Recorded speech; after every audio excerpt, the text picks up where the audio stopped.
The entire executive floor fell silent when Victoria Harrison raised her hand and pointed at the worn leather bag hanging from the shoulder of an ordinary man standing near the marble reception desk.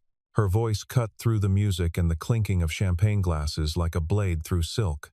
"Security search his bag," she said, and the words landed with the weight of a verdict rather than a request. Two men in dark suits moved toward him immediately, their footsteps echoing across the polished floor. Employees who had been laughing moments earlier turned to watch. Already smirking, already certain they were about to witness the unmasking of a thief or a con artist who had wandered into the wrong building on the wrong night. But the man did not run.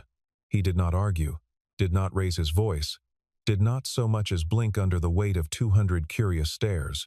He simply lowered the old leather bag from his shoulder, set it gently on the reception table as though it were something fragile and precious, and folded his hands in front of him to wait. There was a stillness to him that unsettled the crowd more than panic would have. A guilty man fidgets, a guilty man sweats. This man looked like someone standing at the edge of a memory, not the edge of arrest. Seconds later, the private elevator at the far end of the lobby chimed, and its doors slid open. Edward Harrison, the retired founder of Harrison Global, stepped out slowly, leaning lightly on a polished cane he rarely needed but always carried out of habit. His eyes moved across the crowd, searching for the source of the commotion, and then found the bag resting on the table. His face changed in an instant. The color drained from it, the way water drains from a cracked glass, and his cane nearly slipped from his grip. Victoria, his hand still hovering near the clasp of the bag, watched her father's reaction and felt something cold settle in her stomach. Whatever authority she had carried into that lobby a moment ago evaporated in the face of his expression. Her father, a man who had negotiated with hostile boards and outlasted 3 recessions without so much as loosening his tie, looked as though the floor had opened beneath him. Edward crossed the lobby faster than a man his age should have been able to move, his cane striking the marble in sharp, urgent taps. He reached the table and placed his own trembling hand over his daughter's, stopping her before she could lift the clasp. His voice, when it finally came, was barely above a whisper. Yet it carried to every corner of the silent room. "Victoria," he said, "if you open that bag, you are about to discover the biggest mistake our family has ever made."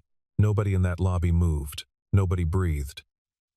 And somewhere behind the calm, patient eyes of the man in the worn suit, a truth 30 years old waited to be set free. The evening had begun like every other celebration Harrison Global had ever thrown. With excess dressed up as elegance, crystal chandeliers threw fractured light across a lobby transformed for the occasion, and a live quartet played somewhere near the fountain of imported marble that Victoria had commissioned 2 years earlier, at a cost few employees were ever allowed to know. Hundreds of guests moved through the space in tailored suits and designer gowns, their laughter rehearsed, their handshakes calculated. Every gesture, a small performance in a room built entirely for performance. It was the 30th anniversary of the company Edward Harrison had built from nothing, and every investor, journalist, and rival worth knowing had been invited to witness it. Daniel Brooks arrived on foot, having parked 3 blocks away because the valet line intimidated him more than the building itself. He wore a suit that had been tailored for him a decade earlier, its fabric slightly out of fashion but still clean, still pressed, still carrying the quiet dignity of a man who took care of what little he owned. Over his shoulder hung a leather bag so worn at the edges that the color had faded to a soft, uneven brown, its clasp tarnished, its strap patched once with careful stitching. He carried it the way other men carried briefcases worth more than his monthly income, as though its contents mattered more than anything else in the building. The young woman at the reception desk glanced at him twice before speaking, her eyes moving from his shoes to his bag and back again, calculating in the silent arithmetic reserved for people trained to sort guests by the cost of their clothing. "Can I help you, sir?" she asked, her tone polite but edged with suspicion. Daniel answered simply that he had an appointment with the chairman, with Edward Harrison himself, and that he had been asked to come this evening. The receptionist's eyebrows lifted slightly. Mr. Harrison had not mentioned any appointment to her, and men who claimed private meetings with the founder rarely turned out to be telling the truth. She asked him to wait near the reception area while she checked, and Daniel nodded without complaint, retreating a few steps to stand near a pillar where he would not block the flow of arriving guests. He did not check his phone. He did not pace. He simply stood, the old bag resting against his hip, watching the room the way a man watches a place he has thought about for a very long time but never actually seen. It was in that stillness that Victoria first noticed him. She had just stepped out of a side room after a brief call with an investor in Singapore, still adjusting the sleeve of her tailored blazer, when her gaze swept across the lobby and caught on the man standing alone by the pillar. Everything about him seemed slightly wrong for the room, from the outdated cut of his suit to the scuffed leather of his shoes, but it was the bag that drew her attention and held it. In a lobby filled with designer luggage and monogrammed clutches, that worn leather satchel looked like an intruder from another world entirely. Victoria had built her entire career on reading rooms in seconds, on identifying threats and opportunities before anyone else in the building even sensed them, and every instinct she trusted told her that this man did not belong here. She watched him for a long moment, waiting to see if he would approach someone, ask for directions, betray some sign of nervousness that would confirm her suspicion. He did none of those things. He simply stood, patient and composed, as though he had all the time in the world and nothing to prove to anyone in that glittering room. She crossed the lobby toward him with the deliberate, unhurried stride she used in boardrooms, when she wanted the other side to feel the weight of her approach before she ever spoke a word. Guests parted slightly to let her pass, murmuring greetings she barely acknowledged, her focus locked entirely on the stranger by the pillar. When she finally stopped in front of him, close enough that he had to look up slightly to meet her eyes, she folded her arms and studied him the way she studied a contract for hidden liabilities. "What are you doing here?" she asked, her voice cool and measured, carrying just enough authority to make it clear that the question was not idle curiosity. Daniel met her gaze steadily, without flinching, without the nervous stammer she expected from someone caught somewhere they should not be. "I am here to see Edward Harrison," he said simply. "I was told he would be here tonight." Victoria's eyes narrowed. Her father received hundreds of requests for meetings every month, most of them from strangers, hoping a personal connection might open doors that ordinary channels never would. Investors seeking capital, distant relatives seeking recognition, journalists seeking scandal, all of them eventually finding their way to a lobby just like this one, hoping proximity might succeed where formal requests had failed. She had seen this pattern too many times to count, and every instinct told her she was watching it unfold again now. "And what business could you possibly have with my father?" she asked, letting the word "my" land with quiet emphasis, a reminder of exactly whose territory he was standing in. "I have something that belongs to your family," Daniel answered, his hand resting lightly on the strap of his bag.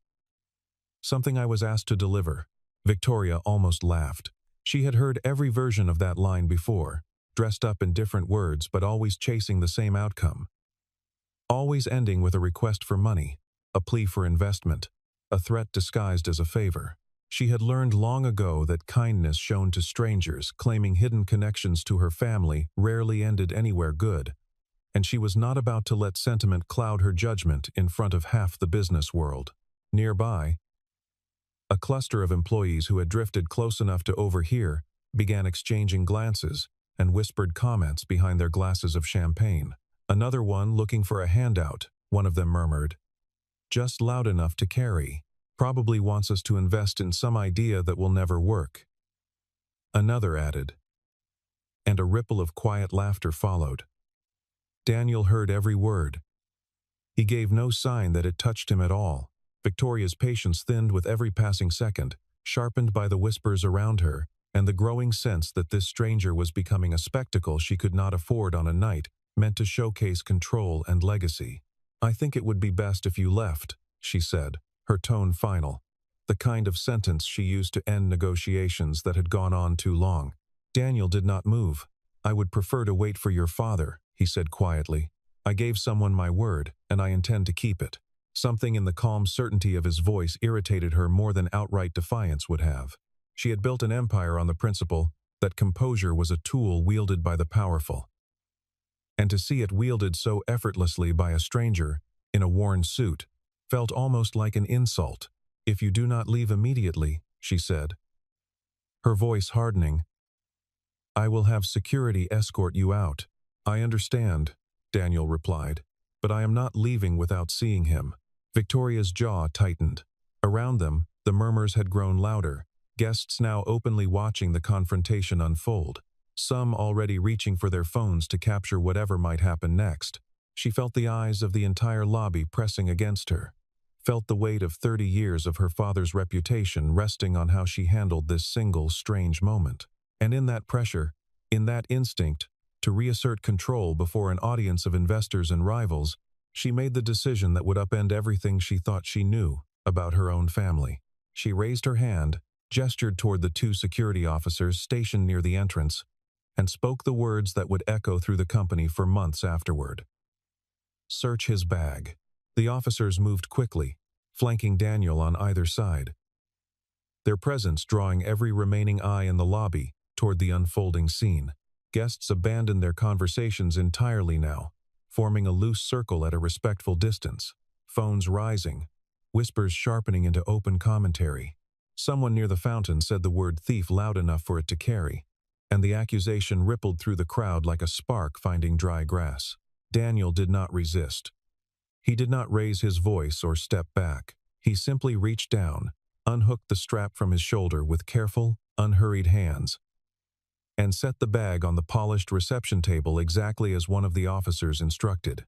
His eyes never left Victoria's face, and there was something in his expression that was not fear, not anger, but a kind of quiet sorrow, as though he had hoped this evening would go differently but was not entirely surprised that it hadn't.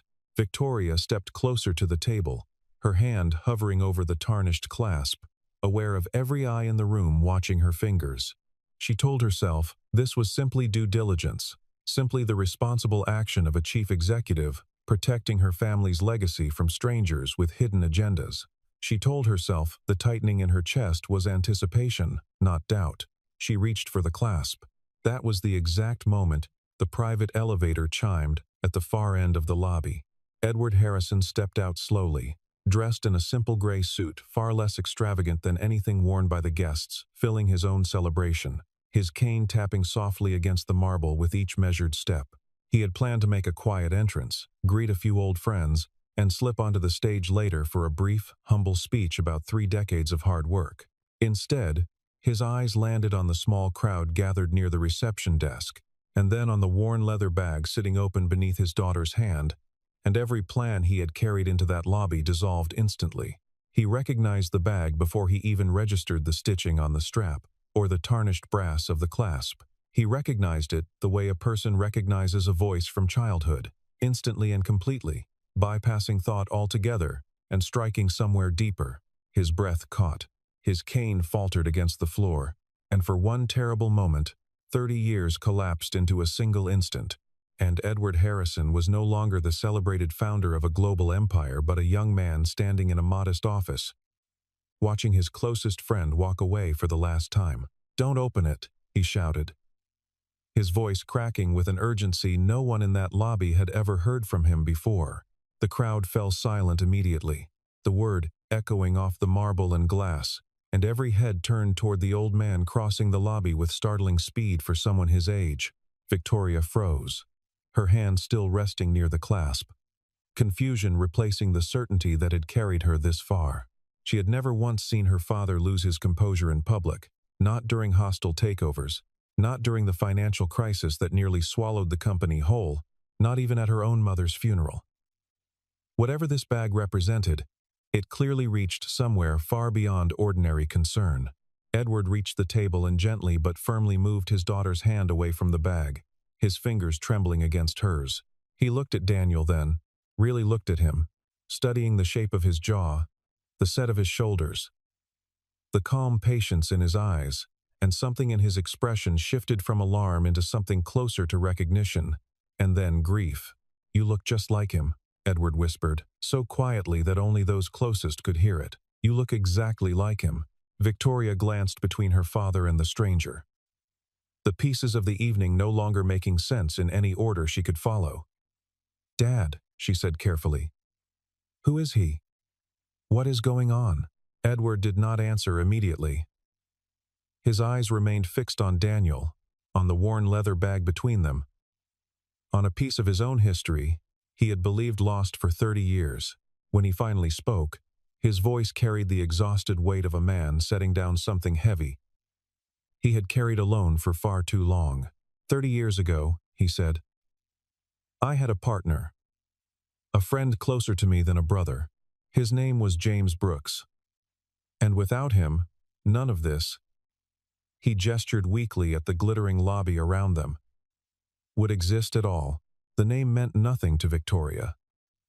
She had grown up hearing the story of Harrison Global as a tale of her father's singular brilliance, a self-made empire built through his vision alone, and the sudden introduction of a co-founder she had never once heard mentioned landed like a stone dropped into still water.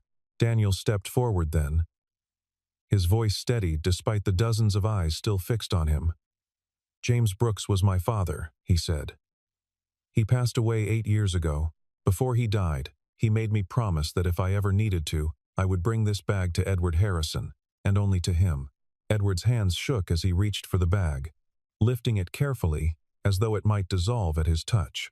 Inside, beneath a folded gray sweater that still smelled faintly of cedar and old paper, his fingers found an envelope, its edges yellowed with age, its seal made of red wax that had somehow remained unbroken across 3 decades.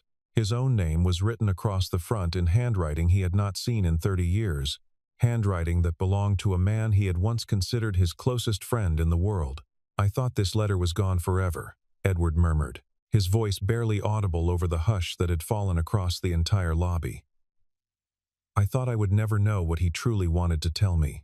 He broke the seal with unsteady fingers, unfolded the single page inside, and began to read in silence, his lips moving faintly over words only he could see. The color drained further from his face with every line, and by the time he reached the bottom of the page, tears had gathered at the corners of his eyes, tears that a man who had spent 30 years perfecting a mask of composure had not shed in public for as long as anyone in that lobby could remember. Victoria stepped closer, unable to bear the silence any longer. Dad, please, tell me what it says. Edward lowered the letter slowly, his gaze moving from the page to Daniel and back again. And when he finally spoke, his voice carried the weight of a confession he had never expected to make in front of 200 witnesses. Your father did not abandon this company, Edward said, looking directly at Daniel. He saved it, and I let the entire world believe I had done it alone. The letter, Edward explained, his voice growing steadier as the initial shock gave way to the relief of finally speaking a truth he had buried for decades, had been written by James Brooks during the final week before he disappeared from the company records entirely. 30 years earlier, Harrison Global had not been the towering empire it was today, but a small, struggling firm teetering on the edge of collapse after a disastrous investment nearly wiped out every asset the 2 young founders had built together. Creditors had begun circling. Investors had begun withdrawing, and the company that would one day fill glittering lobbies with champagne and chandeliers had come within weeks of disappearing entirely. James Brooks, Edward continued, had discovered a way to save the company, but it required a sacrifice that would strip his own name from everything they had built. A rival firm had offered to absorb the failing assets and inject the capital needed to keep Harrison Global alive, but only on the condition that leadership be consolidated under a single founder, someone the market could trust, without the complication of a partnership already showing cracks under pressure. James had made the decision alone, in the middle of the night, without ever telling Edward the true terms of the agreement he was about to accept. He signed away his own stake, Edward said, his voice trembling with the memory. He told me he was leaving to start something new on his own, that he no longer believed in what we were building together. I was furious. I felt betrayed. I spent years thinking he had simply given up on me, on us, without ever knowing that his walking away was the very thing that kept this company standing. Victoria listened, her earlier certainty crumbling with every sentence, replaced by a slow, dawning horror at how completely she had misjudged the man standing calmly before her. The stranger she had accused, humiliated, and ordered searched in front of hundreds of witnesses was not a con artist chasing a handout. He was the son of the man whose sacrifice had made her entire life, her entire empire, possible in the first place. "I never knew the full truth until this letter," Edward said, folding the page gently as though it might crumble in his hands. "James asked me, in his own words, never to reveal the sacrifice unless his son one day brought this bag to me directly. He wanted no reward claimed in his name unless it came through the honesty of his own child, freely given, not extracted through lawyers or public pressure." Daniel's throat tightened as he listened to his father's words spoken aloud for the first time in his own presence. "Why did he never tell me any of this himself?" he asked quietly, more to himself than to anyone else in the lobby. Edward looked at him with something close to tenderness. "Perhaps he wanted you to know your own worth without carrying the weight of my company's history on your shoulders," he said. "Perhaps he simply wanted you to live an honest life, unburdened by a debt that was never yours to collect." Around them, the lobby remained utterly silent. Hundreds of guests who had come expecting champagne toasts and rehearsed speeches, now witnessing something none of them had prepared for, a family's buried history unraveling in real time beneath crystal chandeliers. Victoria realized, with a growing weight in her chest, that every assumption she had built her judgment upon that evening had been wrong from the very first moment she noticed the worn leather bag across the room. Edward turned to his daughter, his expression suddenly heavy with a different kind of question. "Victoria," he asked, "why did you order his bag searched? What did you see in him that made you so certain he meant harm?" Victoria opened her mouth to answer and found, for the first time in longer than she could remember, that she had no words ready. She looked at Daniel, at the calm patience that had never once wavered despite the humiliation she had subjected him to. And something in her chest twisted painfully. "I saw an old bag," she admitted quietly, "and I decided that meant he did not belong here." The confession hung in the air, heavier than any accusation that had been leveled against Daniel all evening. Somewhere in the crowd, a guest lowered their phone, suddenly aware that what they were filming was no longer scandal but something closer to shame. Edward studied his daughter for a long moment, his own disappointment plain on his face, though there was compassion buried beneath it too, the compassion of a father watching his child confront a mirror she had never wanted to look into. "Why did you wait so long to bring this to me?" Edward asked Daniel, his voice softer now, curiosity replacing shock. "My daughter told me you claimed to have this bag for some time. Why come now, on this night of all nights?" Daniel considered the question carefully before answering, choosing his words the way a man chooses stones to cross a river, testing each one before placing his full weight upon it. "My father made me promise something before he died," he said. "He told me never to use this letter, never to use his sacrifice, as a way to demand money or recognition from your family. He said the moment I did that, I would be betraying the very reason he made the sacrifice in the first place."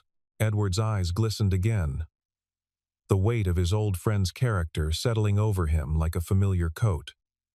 "That sounds exactly like him," he murmured. "He told me to only bring the bag if I felt you truly needed to know the truth," Daniel continued. "Or if I ever found myself in a position where silence would cost me something I could not accept losing.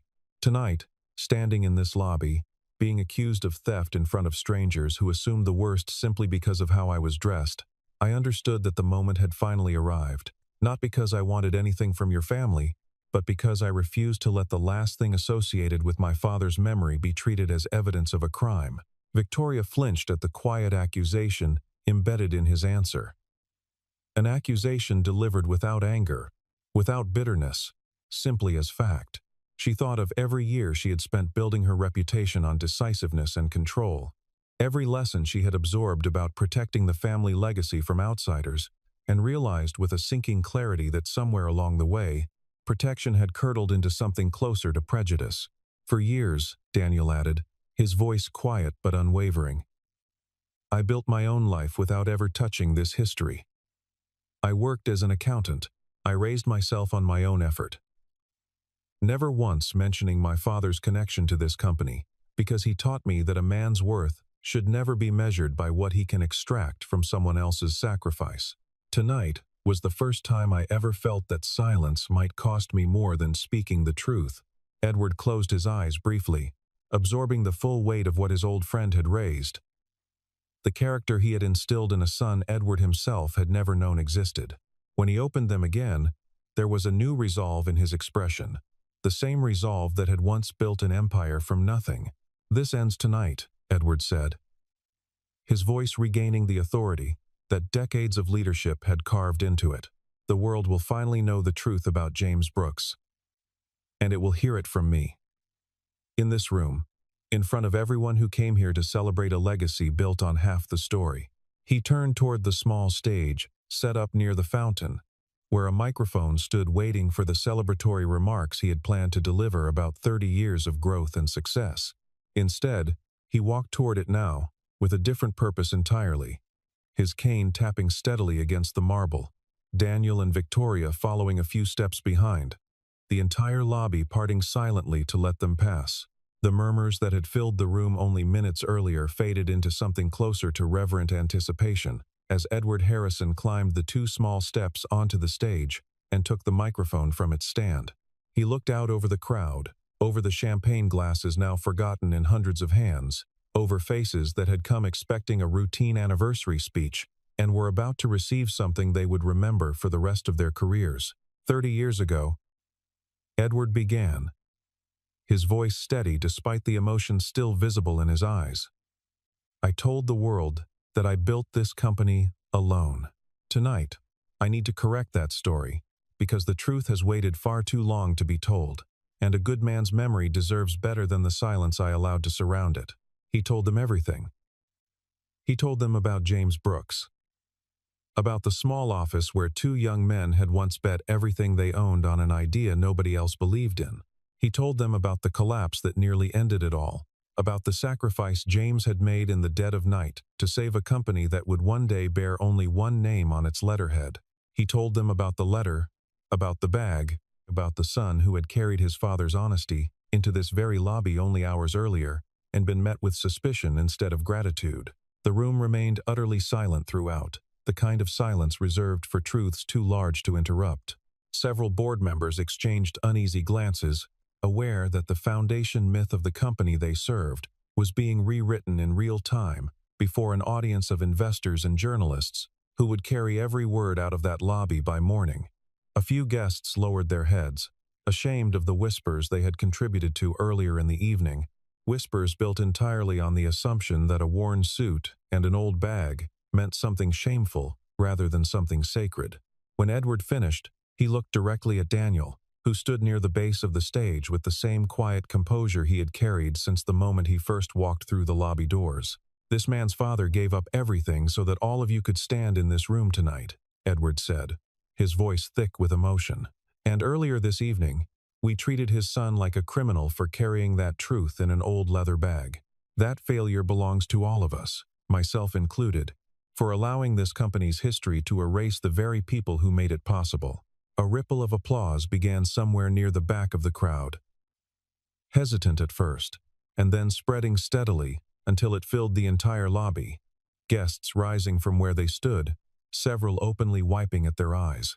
Board members who had smirked at Daniel less than an hour earlier now approached him with quiet, genuine apologies, their earlier certainty replaced by the particular shame of people who had judged too quickly and been proven catastrophically wrong. Victoria remained near the edge of the stage throughout her father's speech, watching Daniel absorb the sudden reversal of an entire room's opinion, with the same steady grace he had shown when that same room had turned against him. When the applause finally settled, and the crowd began to disperse into smaller, quieter conversations, she found herself walking toward him, her earlier authority replaced by something far more vulnerable. "I owe you an apology," she said, stopping a respectful distance away. "And it needs to be a real one. Not the kind executives give when they are worried about their reputation." Daniel studied her for a moment before responding, no trace of triumph or resentment in his expression. Only the same steady patience that had carried him through the entire evening. "I appreciate that," he said. "I judged you the moment I saw you, Victoria continued, forcing herself to say the words plainly rather than softening them into something easier to bear. I looked at your bag and decided you did not belong in this building. And I never once asked myself if that judgment said more about me than it did about you. I have spent my entire career telling myself that decisiveness and control are the marks of a strong leader, and tonight I used those very qualities to humiliate a man who deserved nothing but respect. Daniel considered her words carefully. Everyone in this room made the same assumption tonight, he said. You simply happened to be the one standing closest when it mattered most. I do not think less of you for a single moment of misjudgment, especially one you are willing to admit to, so honestly. Victoria shook her head slightly. It was not a single moment, she admitted. It was a pattern I have followed for years, and tonight was simply the first time. It cost someone something I could actually see. Can you forgive me? She asked finally, the question smaller and more uncertain than anything she had said all evening, stripped entirely of the authority she usually carried into every conversation. Daniel offered her the faintest, gentlest smile, the first real warmth he had shown all night. Forgiveness is always easier than living with regret, he said quietly. I would rather you carry forward what you learned tonight than spend years apologizing for something that has already passed. Victoria felt something loosen in her chest at his words, a tightness she had not fully realized she was carrying until it began to ease. Before she could respond further, her father approached them both, leaning slightly on his cane, his expression carrying the calm clarity of a man who had finally set down a burden he had carried for 30 years. I owe you far more than an apology, Edward said to Daniel, his voice steady now, the earlier tremor replaced by quiet resolve. Your father built this company beside me with everything he had, and history erased his name entirely because I allowed convenience to outweigh honesty. I intend to correct that, starting tonight, and I would like to know what would mean the most to you. Daniel considered the offer for a long moment, the weight of it settling over him slowly. I do not want money, he said finally. And I do not want shares I have not earned through my own work. All I have ever wanted is for my father's name to be remembered accurately. For people to know that Harrison Global exists today because of what he gave up. Not despite it. Edward nodded slowly, something like pride flickering across his weathered features. Then that is exactly what will happen, he said. Your father's name will be restored to this company's history, permanently, publicly, and without qualification. And I would be honored if you would also consider joining our board, not as a gesture of guilt, but because a man who kept a promise for 30 years without ever seeking reward is exactly the kind of judgment this company needs at its table. Daniel's composure wavered for the first time all evening, a flicker of genuine emotion crossing his face as the full weight of his father's vindication finally settled over him. He had carried this secret for years, had guarded his father's memory in silence through every ordinary day of his working life. And to hear it acknowledged so completely, so publicly, felt like setting down a weight he had not realized had grown so heavy. I would be honored, he said quietly. In the weeks that followed, the story of that evening spread quickly through every level of Harrison Global, though not through gossip or scandal, but through a quiet, deliberate correction of the record. Edward personally oversaw the update of the company's history displayed in the lobby, ensuring that James Brooks's name appeared beside his own on every plaque and every printed history, restored to its rightful place after 30 years of silence. A small ceremony was held to unveil the corrected memorial wall, attended by employees who had once whispered accusations and now stood quietly, respectfully, aware of the lesson the entire company had learned in a single unforgettable evening.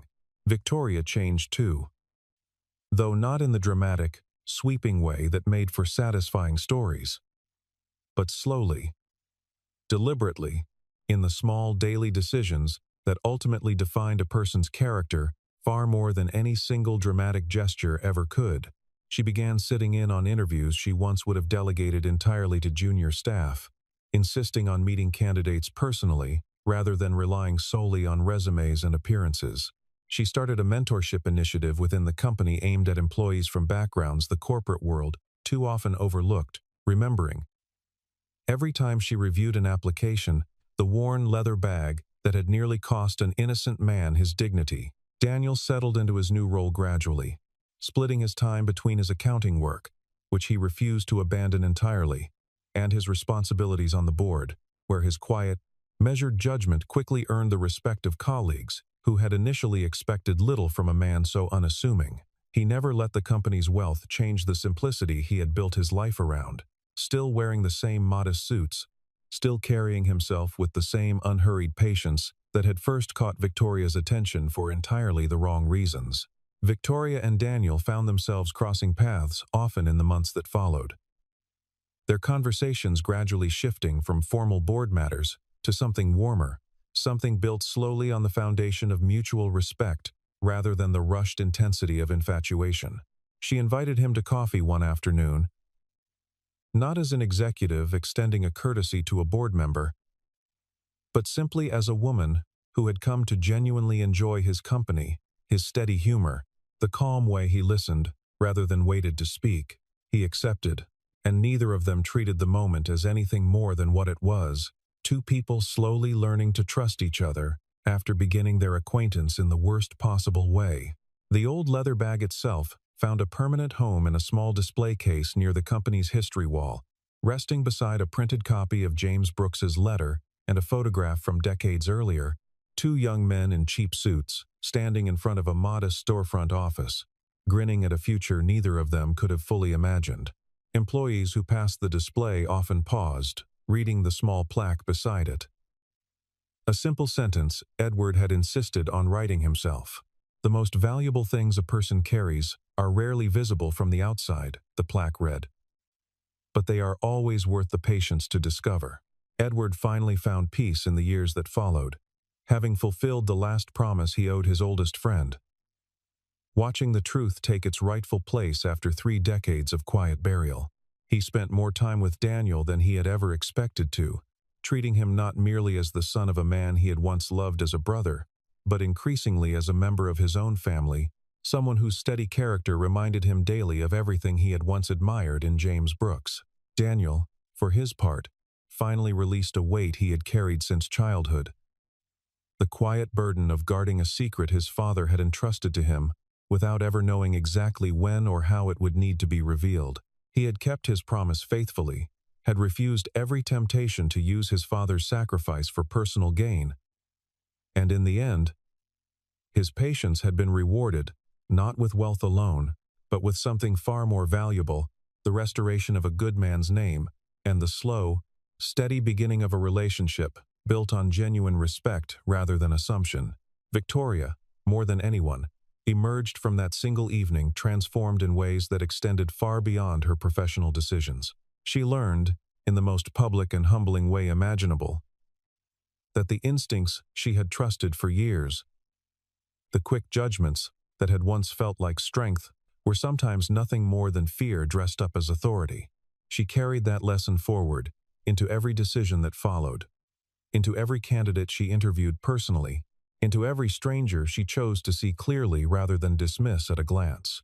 Years later, when new employees joined Harrison Global and asked about the small leather bag displayed so prominently near the lobby entrance, they were told the story in full, not as a cautionary tale about judgment, though it certainly served as one, but as a testament to the quiet strength of a promise kept across 30 long years. They were told about a father who sacrificed everything without asking for recognition, about a son who honored that sacrifice without ever seeking reward, and about a company that finally learned, decades too late but not too late to matter, that the truest measure of worth has never depended on the condition of the bag a person carries, but on the honesty and integrity carried within. The company itself changed in quieter ways too, ways that never made headlines but shaped its culture for years afterward. New hiring guidelines discouraged snap judgments based on appearance, requiring managers to document the actual qualifications behind every rejection, rather than relying on vague impressions formed in a hallway or a lobby. Training sessions for the security staff now included the story of that evening as a case study, a reminder that vigilance and dignity were not opposites, that protecting a company never required humiliating the people who walked through its doors. Marcus Reed, who had led the search that night under Victoria's direct order, later admitted privately to colleagues that the memory of Daniel's calm, unresisting face had stayed with him longer than any security incident in his career, teaching him more about restraint than any training manual ever had. Linda Carter, who had watched the entire evening unfold from just behind Victoria's shoulder, became one of the loudest, quiet voices for the changes that followed, gently reminding her employer in the weeks after the anniversary that character rarely announced itself through appearance, and that the best decisions were the patient ones. Victoria came to rely on her counsel more heavily than before, valuing the perspective of someone who had watched her at her worst and still believed she was capable of becoming someone better. It was a small mercy, the kind that rebuilds a person from the inside, without anyone outside ever fully noticing the repair taking place. Edward, in the years that remained to him, spoke often of James Brooks, no longer as a painful memory locked away out of guilt, but as a source of quiet joy he could finally share openly. He told Daniel stories from the earliest days of the company, tales of two exhausted young men working through the night on plans scrawled across borrowed paper, arguing over strategy, and laughing over mistakes that had once felt catastrophic and now sounded almost sweet with distance. Daniel absorbed every story hungrily, filling in the outline of a father he had known intimately as a parent but only now was beginning to understand as a young man once full of ambition and hope. There were difficult days, too. Moments when the weight of everything nearly buried came rushing back unexpectedly. A signature on an old document, a photograph discovered in a forgotten drawer, a mention of James's name in an old newspaper clipping that had somehow survived decades of archives. Edward faced these moments with Daniel beside him now, no longer carrying the grief alone, and something in that shared mourning seemed to ease a burden that had calcified in his chest for far longer than either of them had realized. Victoria watched her father soften in ways she had never witnessed before, watched years of guarded composure give way to something gentler, more open, more willing to admit fault without treating it as weakness. She found herself learning from that transformation, as much as from her own mistakes, understanding slowly that leadership built on fear of appearing wrong was far more fragile than leadership built on the willingness to correct course when correction was warranted. It was a lesson she carried into every boardroom afterward, one that quietly reshaped the culture of an entire company from the top down. Daniel never let the recognition change the fundamental rhythm of his life. He kept his modest apartment for far longer than anyone expected, kept walking to the coffee shop on the corner where the owner still called him by name, and never once mentioned his connection to Harrison Global, kept the same quiet habits that had carried him through years of careful, anonymous living. When friends occasionally teased him about his sudden proximity to wealth and influence, he would simply smile and say that a promise kept quietly for 30 years was worth more to him than anything a boardroom title could offer, and that he intended to remain the same man his father had raised regardless of what the company records now said about his family name. And somewhere in that quiet, corrected history, in the space between an old letter and a restored name, Victoria Harrison and Daniel Brooks continued building something neither of them had expected to find that evening, not through grand declarations or hurried romance, but through the slow, steady trust of two people who had learned, in the hardest way possible, exactly what it meant to truly see another person before judging them at all. Their bond grew gradually across long dinners and quiet weekend walks, across boardroom debates that ended in laughter rather than tension, across the simple accumulation of ordinary days that mattered more than any single dramatic gesture ever could. Neither of them rushed toward a label for what they had become to each other, content instead to let it unfold at its own honest pace, the same patient pace that had carried a worn leather bag safely across 3 decades and finally delivered it exactly where it was always meant to go.